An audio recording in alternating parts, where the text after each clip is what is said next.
Sedgwick County Emergency Management will be testing the outdoor warning sirens at noon today. Sedgwick County outdoor warning sirens are tested every Monday at noon, except holidays, and when threatening weather is present.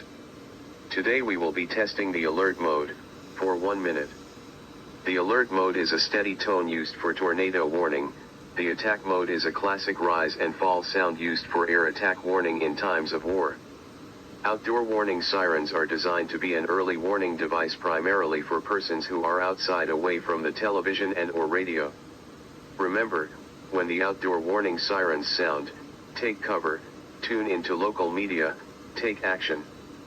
Emergency management officials highly recommend citizens keep a NOAA weather radio in their homes, preferably in the bedroom, those times when you are not monitoring public media.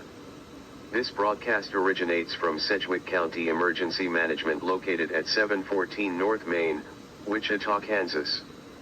WPMQ 391. No action required, test only.